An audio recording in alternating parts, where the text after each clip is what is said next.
everybody. I'm exceptionally pleased to announce our first on our podcast, which is Mother Rambhoru, and she is a disciple of Srila Prabhupada since 1974, has immense experience in dealing with devotees, especially, but across interfaith. She was an interfaith chaplain, a clinical pastoral educator, which she does to this day, training others how to take care of those in distress. She's the certified professional in her field in regards to counseling. She has a bachelor's degree in religious studies, a master's of divinity degree. She has a master's degree in patient counseling. She's a board certified from the Association for Clinical Pastoral Educationists, and she serves as a resident council chaplain at Virginia Commonwealth University.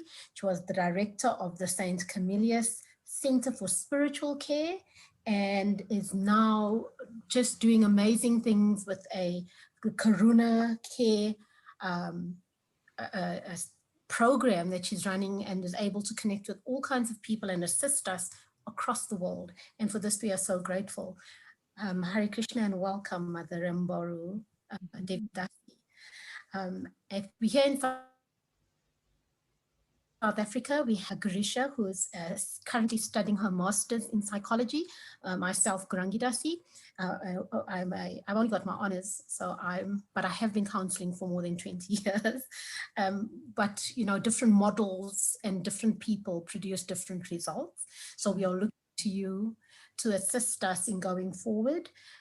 We have established the Women's Collective for South Africa. We are trying to support women, and we are terribly under-resourced. One of the things we'd like to offer is more mental health care without the stigma attached. Can you advise us regarding some of the resources that you have that we can immediately offer to devotees in South Africa right now? Casually.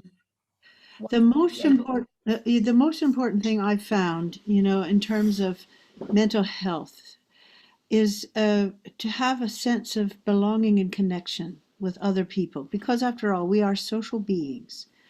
And working as a chaplain, a director in Los Angeles, we have been working closely with the Department of Mental Health. And what they discovered after 20 years of working with people is that the real root cause of mental illness is isolation and loneliness. And the way back for healing for most people is just to find connection, meaningful connection in caring relationships. So they have reached out to all the churches and mosques and temples and all the different religions and say, you all have this missing piece. They realize also that what takes them 20 years to do, religious practitioners can do in 2 weeks, and that is give a person a spiritual awakening. So this component we have with, being able to give people a solution to awaken their heart and connect to God, and also Sangha, having relationship. So what I have started, you all could either invite people to come to my group to learn and to get started. I have 2 resilience groups every week that meet. And it's just a drop-in, online, confidential space. I do ask people to register, so we have their names and contact information in case we have to cancel or get sick. One is on Sundays. This is all New York time, East Coast America time, 11 to 12:30. And then Tuesday mornings from 8 a.m. to 9:30 a.m. That's also East Coast New York time. And that facilitates Europe as well as India. I have Mayapur students today. People come today. And it's different. It's growing. People come for a while. Maybe they get what they need. But what I notice is most people come and stay. They keep coming because you make friends in different countries. And people like the idea of being able to open their heart to people they don't know. Because people are shy. I don't want you to know that about me. So it's nice to be able to share with people you don't know yet. Yeah. So those are 2 things. Yeah. So the resilience groups that you're running, how can we contact him? Is that the karunacare.iscon.org? Yes. If you go to that website and go to the resources button. Then it'll drop down those groups. I also have a divorce grief support group. We started as a limited group because typically we're going through a process. We're going through a divorce grief process, but we've made it open for people to drop in, you know. So we have a book. If people want to become part of that, they need to register again. And then there's a book where we're working with, reading through and reflecting on and journal questions. And then we come together every 2 weeks. That's only twice a month for an hour and a half. And, you know, people who have experienced loss in divorce, the spouse has left or died even, you know, being a single woman is an issue, you know, and all the pieces to that. So you can sign up for that. And I also have, and I don't think we've yet put it on the website, Thursday mornings, 7 to 8:30 New York time. No, it's actually 7 to 8. It's just 1 hour. It's an open stream of discussion. And we just take a verse and a purport. We turn singing different women, you know, to practice, because women, you know, if they were invited to give a Bhagavatam class, generally they wouldn't because they never did it and they don't know how. So we just, everybody takes a turn, we practice, we sing a little Jaya Radha Madhava Sanskrit and then the purport. And then we just open it up and we just talk about whatever's coming up. And it often turns into, how does that relate to my personal practical life? So that's another, we haven't posted that yet, but that's another possibility. Oh, that's okay. A lot of what you are offering already to the world, we had an intention of doing this, and basically we were scrounging around in the dark trying to find methodologies. And I think my suggestion is that we all join yours for the moment, and then maybe take your courses and become more qualified. Thank you for that. That's such a relief. It's a great blessing to have that immediately available. Just drop in and you'll see how it goes. It's real simple. The resilience group are really reproducible. Anybody can do them. And the other thing I didn't mention, and some of you maybe are already on my Impact of Grief course that's just ending this coming weekend. We will be doing the 3 courses again in the fall, you know, but there are 3 introductory courses. At the end of April, there will be one called Name Your Feelings, Tame Your Mind, that will be about feelings as information. Because as you go through the grief process, you realize all these feelings are there, but people really don't know what a feeling is and what to do with them, except for just squash them. And then at the end of July, we will be offering addiction, trauma, and grief, complicated grief. So those 3 are sort of the introduction for people who really want to go deeper in training. I decided to cast my net wide this year rather than just focus on a couple of people who wanted to become Karuna Care coaches or companions. So that's another possibility. Absolutely. That's I will be if there's a space to me and I'm found worthy, I'd really like to join that. I did hear the introductory conversation that you had, and what you have to offer sounds absolutely appealing to me completely. So Garisha and I were discussing, well, in half an hour, what do we cover? So I just want to use this opportunity to get as much out of you that I can. So the basics of how to contact you and your organization and find out what's actually going on and connect with it, we've established that. Now, just in terms of, I have a question that I'm struggling with. So if you don't mind me being selfish, in terms of compassion and empathy for others that are suffering during COVID, and the fear and the kind of limited resources and time and interest that I have in assisting others, how do we balance that? I need to take care of me, and I need to take care of those close to me. But when somebody approaches you in dire, I don't know how to balance my selfishness for my own needs and the giving on another level. My problem was I do one-on-one counseling or family counseling and that kind of thing, but I got burnt out. I got burnt out where I just didn't want to hear someone whine about their issues. They just need to get over it and chant Hare Krishna. That's not practical, nor is it am I speaking to the person at their level? Just some general guidance for those of us who are seeking assistance from therapy and those of us who are offering some assistance in our small capacities. Okay, well, How yeah, it's a good hot topic. So the real reason for burnout in the helping profession, whether it's counseling or even nursing or any of those things where we're offering ourselves in a sacrificial way, is self-care. I can't emphasize that enough. And if we don't take care of ourselves first, just like on the airplane, if you don't put your own oxygen mask on first, you will not be able to have the breath to help others. So it requires really good boundaries. They go together, you know. So self care, that means nourishing your spirit, actually nourishing yourself in 5 ways. Your spiritual life, obviously, you know, chanting in the morning, quality rounds, reading, social nourishment, which means having relationships, having time for relationships, whether it's family and friends. Cognitively, as we said, putting things in our mind that are uplifting and nourishing, Srimad Bhagavatam, Bhagavad Gita. Socially, physically, that's one thing.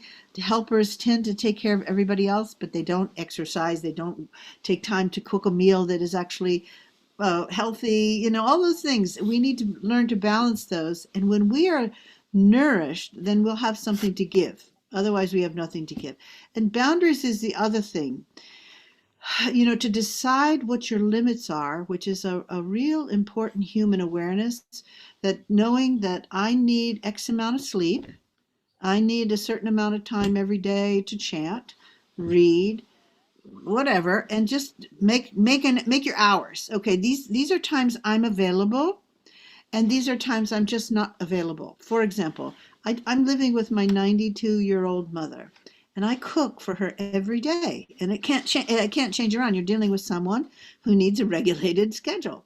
So I don't ever book anything between 4:30 and 6:30 because that's the time I cook and clean up and eat and spend time with her. And then I also know, because I'm living with someone, I'm not living in a temple. I need my space to do my chanting, and she doesn't wake up till 6 a.m. So I'm up at 2, 3, 12, anytime, but I know I can't make any noise till 6 a.m., like doing Zoom calls and whatever. So I have to craft my life around that, knowing that what I need. Sometimes I go outside because of the noise level up there, walk around, chant, do whatever. So I don't schedule any calls generally before 7 o'clock, 6, 7 o'clock. You know, just make sure that's a boundary. And I know I have to go to bed. After 8 o'clock, I'm done. I don't answer the phone. I don't look at my emails, you know. And so the boundaries are really, really helpful for you not to harm people. Because if you don't take care of your boundaries and your self care, you're going to be fried or burnt out. And then what happens? You start saying things you don't mean to people that actually hurt their feelings. And so if you're going to try to help, you better not be trying harming on the other side. Do you know what I'm saying? unfortunately I do.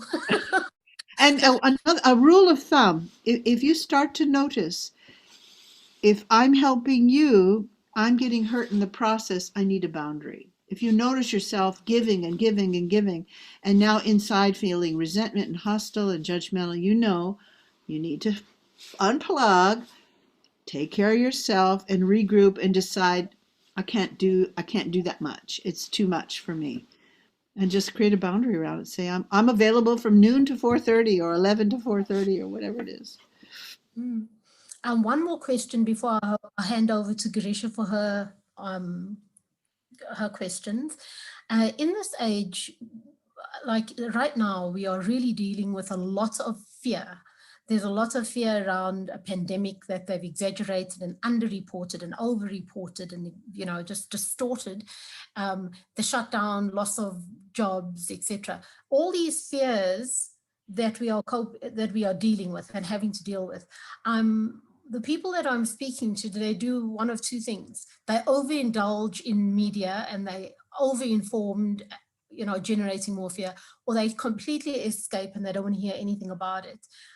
Um, I, I had some ideas about how to balance it, but because I'm not doing that, I'm thinking, then my advice or my suggestions for options on how to cope is empty and it's a lie, because I cannot touch people when I don't believe what I'm saying. So it sounds good, but how do we genuinely, as spiritual practitioners, my rounds don't help the fear, so for 2 hours you're kind of holding it at bay, and then you got to confront it again. So I know I'm not dealing with it healthily.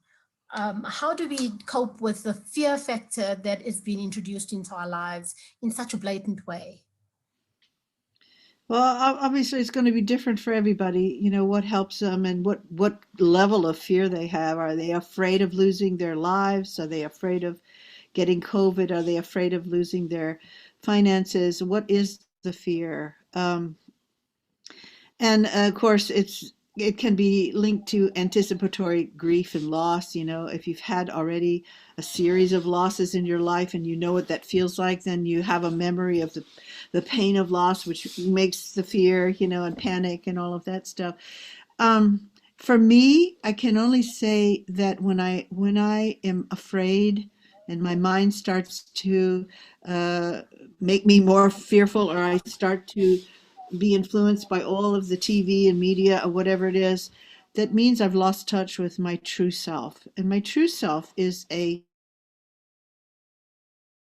eternal living being that's filled with joy. That's who we are, Sat Chit Ananda. That's what we understand from our books, our Srimad Bhagavatam and Bhagavad Gita, that who I really am, my authentic self, is a wise person. I'm eternally joyful, and all information is inside of me.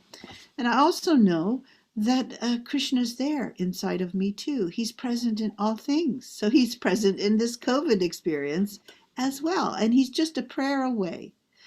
So there's no other shelter, and death is a real thing. We are all going to die any moment, COVID or not.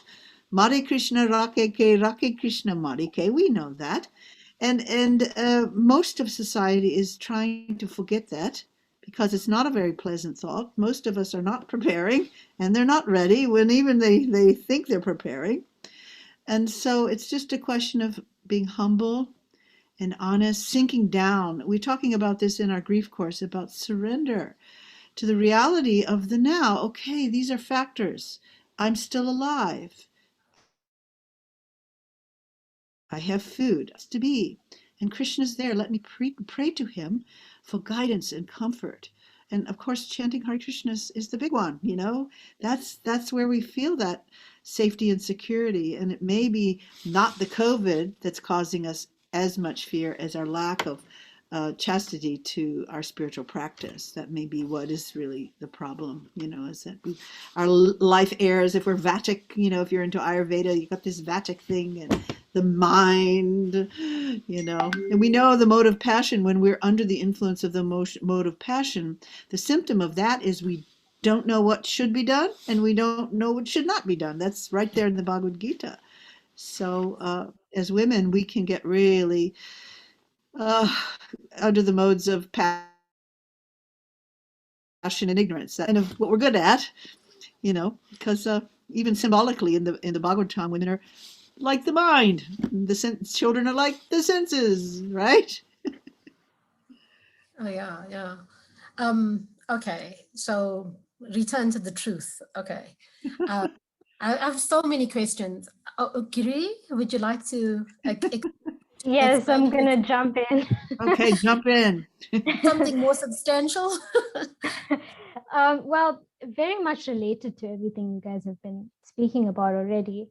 You mentioned three things that caught my attention when you were speaking to Gorangi: um, isolation, fear, and strange enough, the whole divorce aspect, because it's not very talked about as well in ISKCON.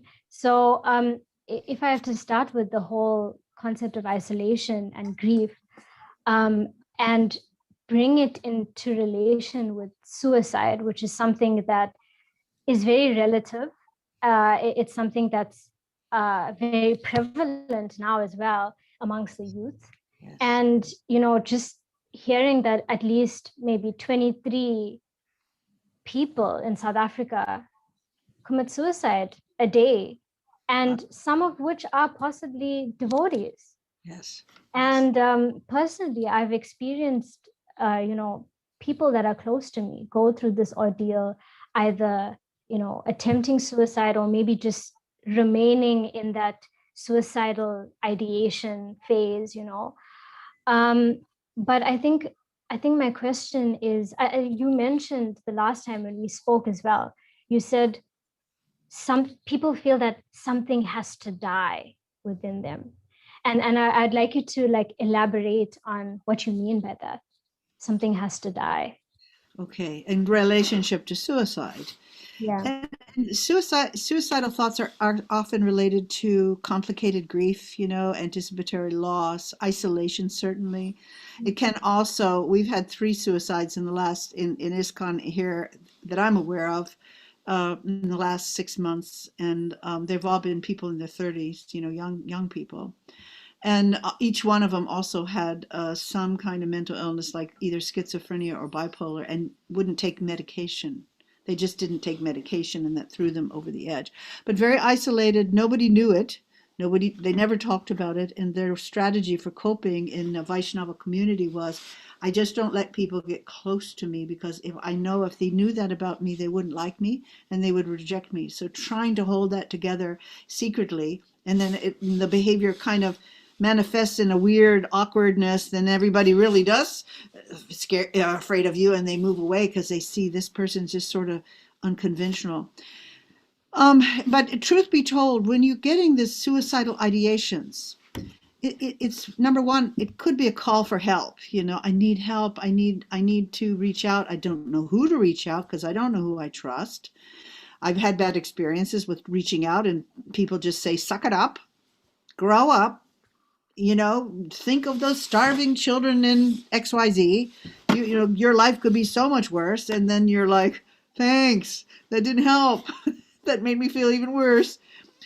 Secondly, though, if it's you and you're having those thoughts yourself, to know that it does, suicidal ideations may mean that there's some part of you that needs to die, that isolation part, or that low self-esteem part.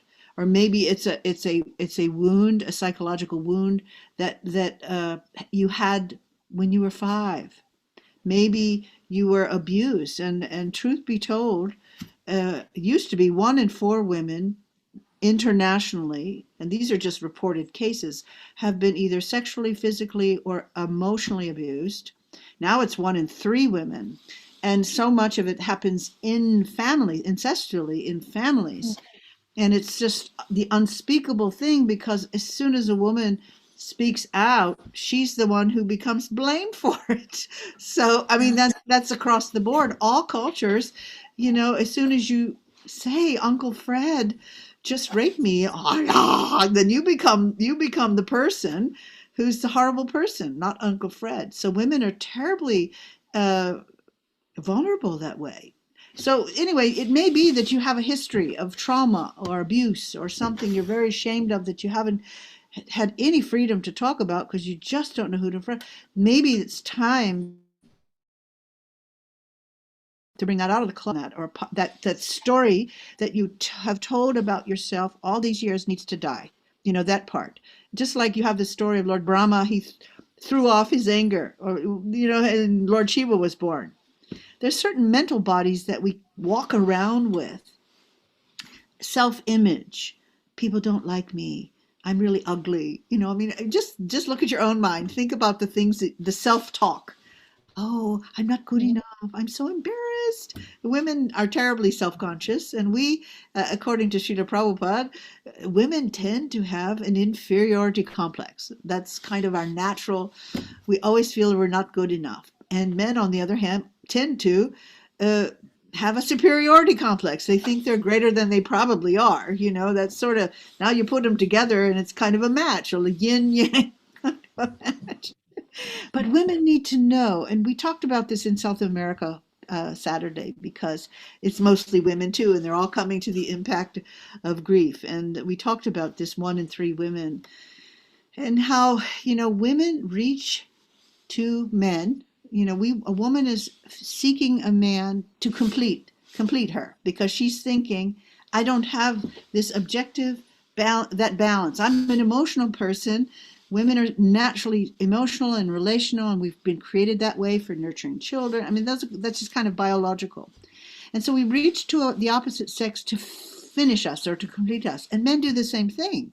They're reaching for a woman because generally men aren't very in touch with their emotions. So instead of them doing the work of getting in touch with the feminine side or their female emotional sensitive part, they grasp for a woman, a physical woman, to complete them. And of course, we know as devotees that the only thing that completes us men and women is Krishna. He's the Lord in our heart.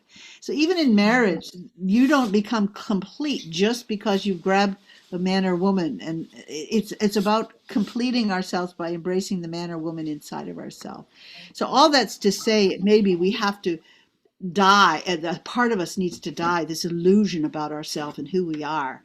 When we have suicidal ideations, we need to rethink who we really are, because I think when people are feeling compelled to kill themselves, it's a running away in some ways, not knowing what to do, and we need help then, and conversation partners who's going to help lead us back into our real self.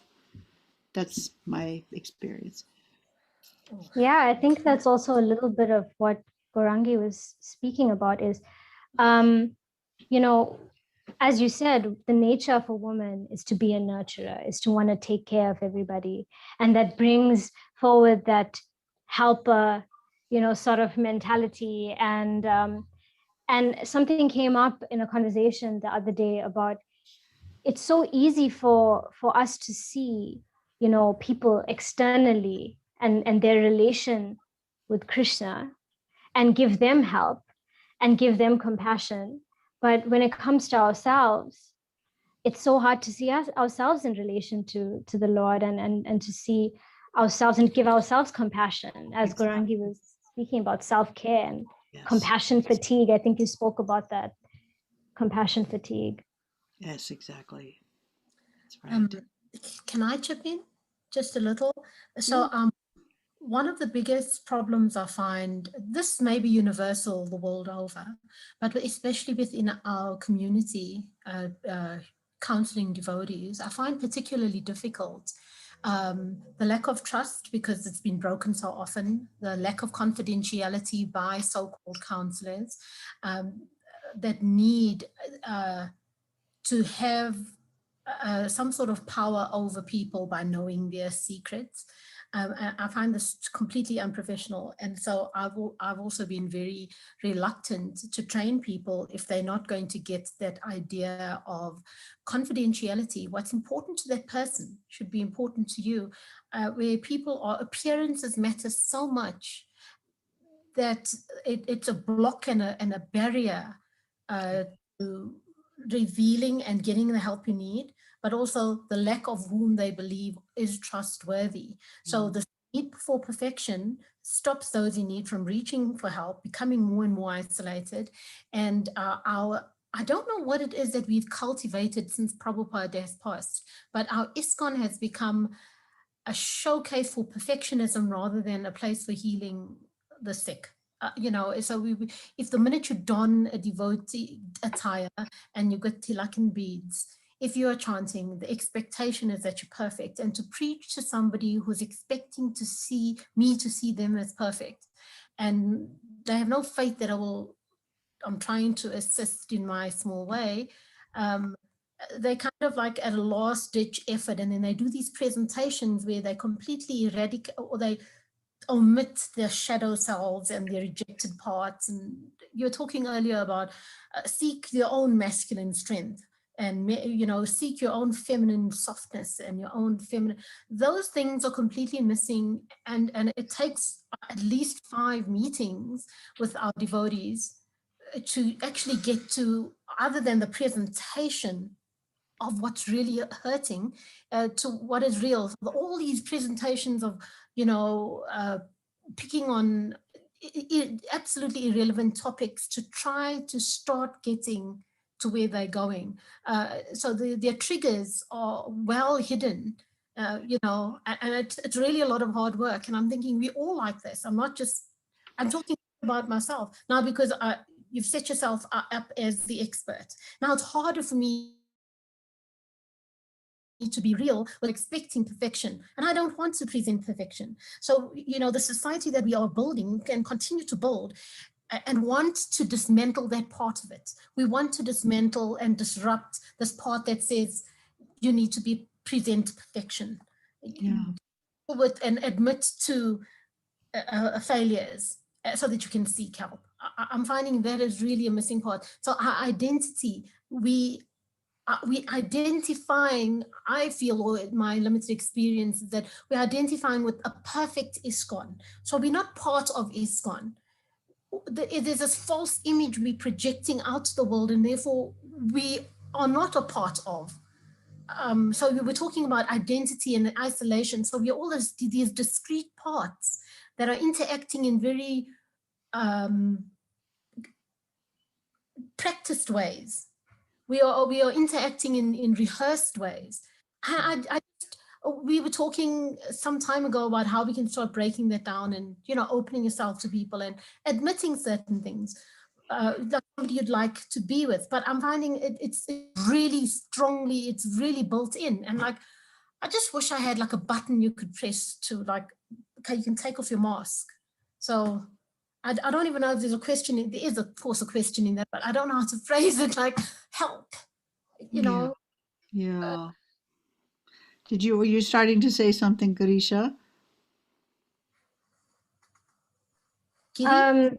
No, not really. But I think Gorangi and I were speaking about this a little while back. Is that if people do come with the information that I've been abused, I'm experiencing a loss of enjoyment, and I'm going through so much of grief, or like, who do they tell? Where is that information going? I remember Gorangi asking me that, like, where would that information go? And who is actually going to take it up and actually help this person as well within ISKCON? And are these people even qualified to hear that? In the first place, I think what Gorangi means is there's an initial fear. Nobody's going to speak up anyway. And I think Mother Rambhoru, you were speaking about this in our last conversation about the toxic interpersonal relationships. And I think it comes from that, is that we just, we all have these toxic relationships with each other. They're not authentic. And there's this whole fear around everything, around speaking, around, revealing yourself and asking for help. Yes. Yeah. Well, a couple of things that might be helpful. One thing is to realize that everybody in this material world turned their back on Krishna. We all are here in the yellow submarine, so nobody's better than each other. We're all envious of Krishna. You can pretend to be anything you want, but we all know, and Krishna knows, you turned your back on Krishna. So you simultaneously are attracted and envious of Krishna at the same time. So you might as well be a little humble about yourself, because Krishna knows, and we know, no matter what a good actor you are, we know the truth. And so, and I know the truth about myself also. And when you talk about perfection in devotional life, it doesn't mean to do things externally perfect. Perfectionism is actually a pathology. Underneath it is, that's what we're hiding, is the deep sense of shame that we have, because existentially we all turned our back on Krishna. People in the material world don't see it like that, but that's really at the bottom of our pretending, is that we don't want to see that. It hurts so badly when we actually sink down in and surrender to that reality and realization of what a creep I am. I turned my back on Krishna, and here I am pretending to be a devotee, but underneath that I'm so envious of Krishna because I want to be the center. I want you to see me as good as Krishna. So we need to kind of smoke that in our pipe a little bit and see how that tastes.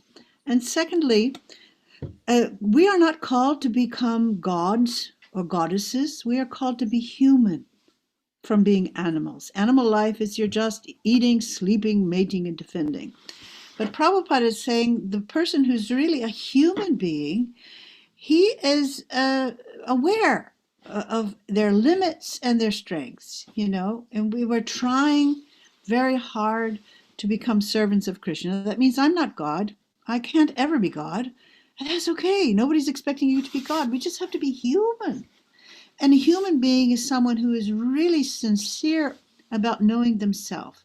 And when we become mature as spiritual beings, we start to see ourselves, as described in the 11th canto, is not better than anybody else or worse than anybody else. So we have our strengths, we have our limits. I might not be good about this thing, but I'm good over here, and everybody's the same. It's only Krishna who has those 6 qualities: beauty, strength, renunciation. We have maybe one thing we can do, 2 things, but we're not here trying to be Krishna. We're just trying to be human.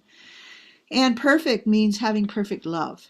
It doesn't mean, like we see in the Chaitanya Charitamrita, how, I forget whether that was Sarvabhauma Bhattacharya, them offering the peel of the banana to Lord Chaitanya. They were so, excited that Krishna had come, Lord Chaitanya had come. In their anxiety to feed him a nice meal, they served him the peeling. And he ate it because it was such an expression of their perfect love. So that's what we're aiming for, not any kind of material perfection. And as soon as we get over that and start to be sensitive to a person's endeavor, see their endeavor and our endeavor, even if we make a poop, and I make them all the time. I've just learned to chant in between each round, I'm an idiot. Hare Krishna, I'm an idiot. And so, no, don't expect anything from me. I'm teaching all these wonderful things. I can't practice them all. I'm a great teacher. But don't ask me to be the perfect model of compassionate care. I'm as grumpy as the next person if I give too much, and if you meet me on a bad day, I'm going to go, here's a quarter, go call somebody who cares, Just be honest that I have limits like everybody else. I'm not Krishna. Krishna won't disappoint you. I will. And Prabhupada even said that to us. Krishna won't disappoint you, but I will disappoint you. Even I, Prabhupada, will disappoint you. So be honest about that. I can't be the friend of everyone. You have these 3 ways we envy Krishna: the controller, the enjoyer, and the friend of everyone. Just try to be the friend of everyone. You can't do it. Not possible, but we can help people get connected to the friend who will never leave them, who can always be there, even when you're not picking up the phone. If they can pick up the phone with Krishna, he will be there even in death. That's our real compassion, is helping people find and awaken that relationship that never goes away. That's real love. So that's just a few things I've learned. Yeah, I'm an idiot. Lovely. A reminder of being humble and put aside our presentations and our masks. Quite hard to do when we've habituated to it, We are. especially COVID. Yeah, it's hard. We want to be thought well of all the time, which is ridiculous. So as a counselor, I would like my counselee to think well of me when I'm not being vulnerable. I mean, it's not your place, but the subtle workings of the mind behind that. So I often wonder, am I doing some sort of fake presentation to win some sort of approval? Because you can't know somebody's mind. So that's a good indicator. I also go for counseling because part of that self-care, the one thing I figured was I need help too. I need to offer, and a lot of people have nowhere to go. They Right. don't. There's not enough devotees that have a strong enough reputation for trust and confidentiality. There's too few of us, and also we are limited. So I'm, again, particularly interested in your model and particularly interested in participating in that. So this idea, our biggest problem in Kali Yuga, I think, is this idea of being embarrassed. We would die than be embarrassed. A woman was a swimmer, a champion. She won many medals, and I was counseling her, and she nearly died because she refused. She was to swim along the shore, and she got caught in a riptide or something, and she was passing these fishermen that she sees very regularly, and instead of calling out for help, because she saw herself as being a strong champion swimmer, and she didn't call out for help because she was going to be embarrassed. That's how we are in every situation, I think. And it stops us from really connecting. And I wonder to what extent, I mean, if we can't be real with each other who are so flawed, we can't be real with Krishna. If the level at which we are filled with quarrel and hypocrisy, I just wonder how, like, we have a process and we're following it mechanically a lot of the time. Not everybody, but I know for myself, sometimes those rounds are just duty. They're just duties. I got to get them done. I'm so busy. My material condition is this, and I got to get them done. And that weakens me. I find, yeah. Anyway, that was my comment. I'm sorry for rambling. Grisha, would you like to add anything else on this? Yeah. It's like we have been kind of groomed to kind of think that of ourselves, I guess, and put ourselves in that position where we always feel the need to be valued and accepted and wanted and needed as well, and then we start to, I guess, hone that victim mentality where we tell ourselves that we're not enough. And yeah, I think Mother Rambhoru had a nice, you were speaking about the drama triangle, and maybe you'd like to explain a little bit about that, the victim, the helper, or the hero, and the damsel in distress. Well, yeah, and if people are interested to get this book called The Empowerment Dynamic, I would encourage to pick it up somewhere. Every devotee who's read it said, "Oh my God, that is just a bit changed my life." It's by David Emerald, and in a response to a concept called the dreaded drama triangle. It's all over. You can YouTube it and get a little video clips of it. But the dreaded drama triangle is the conditioned soul basically interacting with other conditioned souls. It's kind of our drama that I'm the victim and this thing or this, maybe it could be an illness, it could be my job, it could be another person is my persecutor. And if it weren't for them, I would be perfect, pure, and amazing. But it's because of that thing or that person I'm the victim of that. And then we change roles. Then you have the rescuer. The rescuer will see the victim. Oh, there, you poor dear. Let me save you. And that's many of us when we're the helping. We put our helping cap on. And now we're going to tell you this is what you need to do to fix yourself. And if you would just do it to fix, you will be saved forever, And that's also a very egoic, self-righteous kind of a take.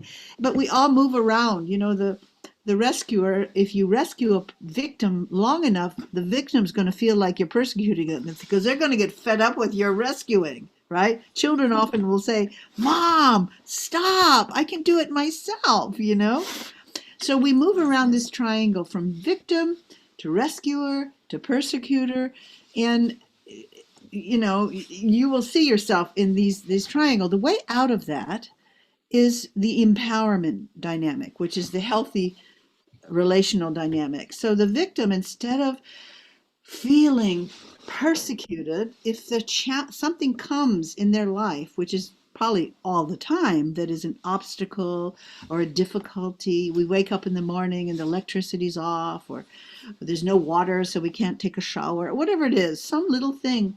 Instead of going, "Ah," and all the toxic stuff comes out of our mouth and our minds because, after all, life isn't going the way I want, we think, this is a challenge. Krishna's now given me a challenge. Let me rise to the challenge and be creative. Instead of being a victim, let me be creative. Okay, so how might I creatively respond to this challenge that's no longer a persecutor? It's just a challenge. Just like if you go to school, the professor will give you so many tests, questions, and you have to figure it out, and you get a good grade. So life is an education, universe. The whole world is created for us to learn and make our way back to Godhead. So these are challenges that will help us grow if we just rise to them and see them for what they are and master them skillfully. That's what we're trying to do, is relate or respond to life skillfully in Krishna consciousness. And so the persecutor, instead of being the persecutor, he becomes the challenger, and the rescuer, instead of feeling like I'm the friend of everybody and I know the solution to everybody's problem, let me coach them, because I know that person has inside of them the Supreme Personality of Godhead as Super Soul. All resources are inside of them, because after all, they are eternal wisdom and joy. All their happiness is right there. All the answers to their questions are right there. Instead of me telling them, let me empower and inspire them to take shelter of the wisdom that's inside of them, because they're in their world. I'm not in their world, and I also have a different karmic chain, and I have a unique relationship with Krishna, and I have no idea truly how to help other people. They can help themselves if they have a conversation partner who will give them the confidence to really look inside themselves and tease out, okay, what are my options? What can I do to move forward? And to blow sugar on them to help them feel confident to trust themselves. The Krishna's there. So that's kind of the way forward to a healthy, and in this way you're not, how do you say, enmeshed or entangled in someone else's life that you really have no business in. That's their learning journey. You can't do it for somebody else. You can't chant somebody else's rounds. You can't do their karma for them. That's a But boo. in that immediate like situation, when you recognize that, this person really needs help, and like, I mean, we don't. It's when they're in that fight and flight, and in that mood, you can't really just say, okay, here's a bead bag, chant your rounds, or read the scripture to them and say, okay, you got to follow this. How do you deal with that immediate fear response? Right, I hear you. Yeah, and that's where the rescuing tendency is, that you have to ask yourself the question, is this person capable at this moment to solve their own problem? So in this way, you may have to offer them resources. You may have to offer them a couch to take a nap on. You might need to give them a drink of water so that they can, first of all, feel peaceful and secure enough to ask those questions. And we know, if anybody who does psychology knows, you have this, it's just one model, and it's a really old model, this Maslow's pyramid, that if a person's survival needs and safety needs are not met, they're not going to get to their belonging and love needs. And so Prabhupada in this movement was, in the beginning, he provided food, place to stay, and he knew that hungry people are not asking about spiritual life. You have to take care of these basic needs first. And then a person feels safe and secure enough to go to what's called transpersonal needs and really inquire about the absolute truth. So these three things, the community we need, food, shelter, and feel secure in that, then it'll occur to us to think about our relationship with God. So that's where our ISKCON community really comes in, to providing those things, prasadam, and if some people come to us and they have no place to stay. I write letters to prisoners, and then they get out and they come to the Hare Krishna movement. It's like, oh God, I don't know what's for you in my house. I have no, where do they go? They go to the Hare Krishna temple. And of course, we as devotees, like, you just got out of prison. You can't stay with us. Well, I've been chanting for 5 years and I've read all the books. Well, we're not going to let you stay with us. So this is a dilemma, and we have to, case by case, know what a person needs to be able to do devotional service and take risks. I mean, we just have to, I think the courage for each of us is asking ourselves, what are the limits of what I can do, and what can I do? And do I turn my back on someone who, if we just give them a little help or a little hand up, they will be able to make progress in their devotional life, minding our own safety. It's about taking care. So I haven't said this to anybody. I'm going to say this right now on camera. But I have a prisoner who got out of prison, and he goes to the temple, he does service, and he eats, but he has no place to stay because it's COVID. They're not letting people in. So he camps out in front of somebody's house. He sleeps in their bushes or whatever. They've given him because they have good weather in San Diego. But he's been in prison for 5 years. How do you start? Nobody wants to hire a prisoner.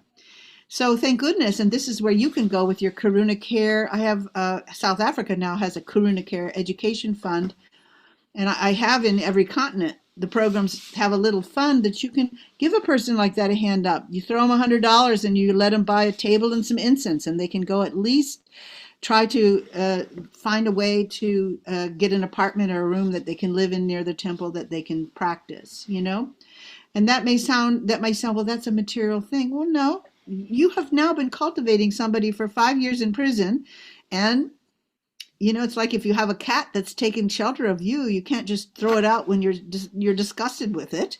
They've taken shelter of you. You're responsible for them, their well-being, not just their spiritual well-being, but you also have to help them get situated so they can practice Krishna consciousness. So I had to figure that out really quick when my prisoners started getting out. They were real safe in the prison. I could send them books, and it's like, oh my God, they're coming to me. You want me to take care of you? I care about you, but I don't want to take care of you. That's another thing, right? Yeah. A little awkward. For sure. Yeah. Oops. We find a lot of people that were in good situations before COVID have now find themselves without jobs, without a home, or on the brink of losing their home. And, it really takes a lot of courage to have to be able to assist them in meaningful ways. It's fine giving advice and spiritual talks, etc. But when it comes down to it, you dig deep, and you find you're putting yourself on the line. There's a level at which you are risking your own safety to assist others. Yeah. But I'm finding that that's quite satisfying. There's something in that where you're helping somebody who's actually in need, and there's tangible appreciation, somebody that's actually needing help. It's very subtle when you're giving a spiritual counseling or somebody with ongoing or long-standing problems. You're giving them a kind of a counseling therapy kind of. It's very difficult to track it because people are back and forth. But physical assistance is something really tangible. And we're heading into winter now, and it looks like we may be heading for another lockdown. So it's something to further consider carefully, weighing the risks.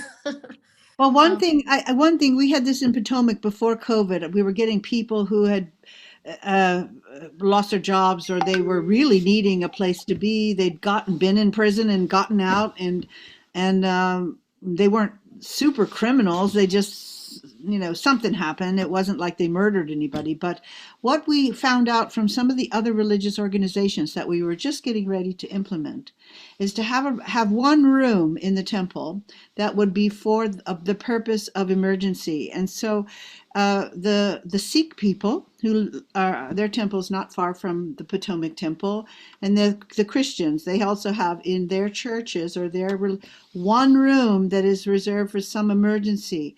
And so this one person, he would go to the Christians, and they would allow him to stay 5 days a week. He got to be there, but he had to do service in exchange. So he would mow the lawn, cut vegetables, work in there. Then he'd go to the Sikh people. They let him stay there for a week, but in exchange, he had to do service.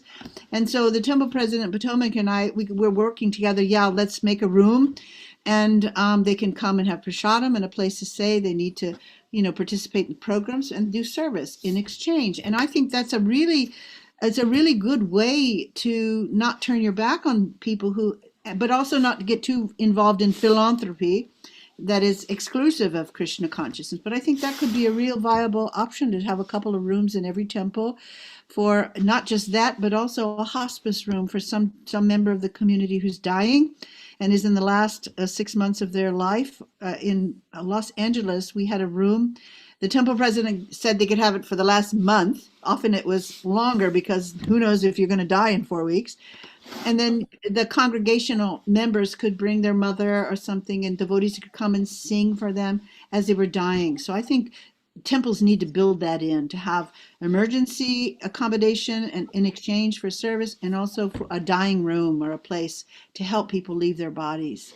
I just think that's part of what we should be doing as devotees. Care, you know. Okay. Yeah. Mother Rambhoru, this has been an absolute pleasure. I could speak for a lot more. I think I just touched on some fairly safe topics. Mainly, this was a bit selfish. I just wanted to get started on the things that I'm interested in. And because I had the mic, I went for it. Going forward, I do hope we're able to chat with you again, but we will be joining your courses as offered and learning the ropes there, and hopefully be able to expand your mission.